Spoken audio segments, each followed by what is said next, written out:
ஒரு ஈ இருந்துச்சான்.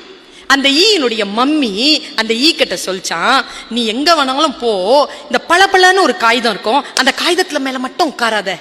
உங்க அப்பா இருக்காருல்ல, அவர் அதுலதான் செத்து போனாரு, நீ அங்க மட்டும் உட்காராத. இது இப்படியே பயந்துகிட்டே இருந்துருச்சு. அந்த பளபளப்பு காகித பக்கத்துல போவே இல்லை. கொஞ்ச நாள் போக அம்மா போயிட்டு சேர்ந்துட்டாங்க. இதனுடைய ஃப்ரெண்ட்ஸ் இருக்காங்கல்ல, அவங்க எல்லாருமே அந்த பளபளப்பு காகிதத்துல போய் உட்காரதும் வர்றதுமா பயங்கர சாகசம் பண்றாங்க. இந்த ஈ பாக்குது. அவங்களுக்குலாம் அம்மா இல்லையா, அவங்க அம்மா எல்லாம் சொல்லலையா, அவங்க மட்டும் விளையாடுறாங்க, நான் மட்டும் அங்க போக கூடாது, எங்க அம்மா சொல்லிருச்சே. அது அந்த பசங்களை பார்த்து பார்த்து மனசு இதாகி ஒரு வாட்டி என்ன பண்ணுச்சு, தானும் போய் பார்த்துருவோன்ட்டு ஓடி போய் அந்த பளபளப்பு காகித மேல அப்படி போகாம கிட்ட போயிட்டு அப்படி பறந்து வந்துருச்சு. காகிதம் ஒன்றும் பண்ணல, ஒண்ணுமே பண்ணலையே. ஏன் இந்த அம்மா என்ன பயமுறுத்துச்சு? மறுபடியும் அந்த ஃப்ரெண்ட்ஸ் எல்லாம் அங்க போய் ஜாலியா இருக்கிறாங்க. இது மறுபடியும் என்ன பண்ணுச்சு, நேரா போய் சும்மா ஒரு காலை மட்டும் அப்படி தொட்டுட்டு வந்துச்சு. ஒன்னும் நடக்கல. பாரு, அது நம்ம போயிட்டு வரோம், அது ஒன்றும் செய்யல, எங்க அம்மா இதை வேணான்னு சொல்லிச்சேன்னு மறுபடியும் போய் கொஞ்ச நேரம் பறந்து பறந்து திரிஞ்சு அது மேல உட்காந்துச்சு. பாருங்க, இவ்வளவு பிரமாதமா இருக்கு. ஏன்னா தன் முகம் தானே தெரிகிறது, பளபளப்பாக இருக்கிறது, வழுக்குது. அப்படி ஓடி கீடி மறுபடியும் ஃப்ரெண்ட்ஸோட சேர்ந்து பறந்து வந்து 2-3 வாட்டி பறந்து பறந்து வந்து ஜாலியா விளையாடிருச்சு. 4வது தடவை பறந்து போச்சு.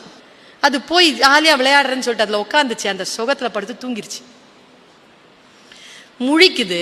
முழிச்சா தன்னுடைய ஒரு ரெக்கை இருக்குல்ல, அதான் அந்த காகிதத்துல ஒட்டிக்குச்சு. அதால பறக்க முடியல.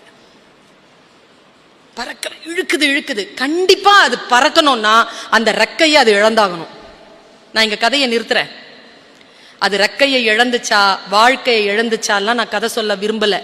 அந்த ஈ என்ன பண்ணுச்சு, எது நமக்கு பாவம், எது நமக்கு விளக்கப்பட்டிருக்கிறதோ அதன் மீது மோகம் கொண்டு ஒன்னும் கிடையாதுன்னு கிட்ட போயிட்டு வரோம். 4 வாட்டி 5 வாட்டி போயிட்டு வரும்போது ஒன்னும் இல்ல, ஜாலியா தான் இருக்குது. ஆனால் போய் கடைசியாக சிக்கிக் கொள்கிறோம். அப்படிப்பட்ட மாய வலைதான் இந்த பளபளப்பு காகிதம்.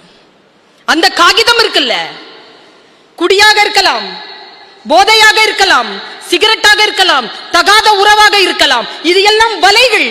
முதலில் போனால் சுகமாகத்தான் இருக்கும், ஒன்னும் பெரிய ஆபத்தா தெரியாது. ஆனால் ஒரு விபத்தோ ஒரு ஆபத்தோ ஏற்படுத்தாமல் அந்த பழக்கங்களில் இருந்து நீங்கள் வெளியில் வரவே முடியாது என்பதுதான் வாழ்க்கையின் நிதர்சனமான சத்தியம். ஒன்று சொல்லுகிறேன் குழந்தைகளை, மனதில் நினைவுபடுத்திக் கொள்ளுங்கள், சில சந்தோஷங்கள் இல்லாமல் நாம் வாழ்ந்துவிட முடியும்.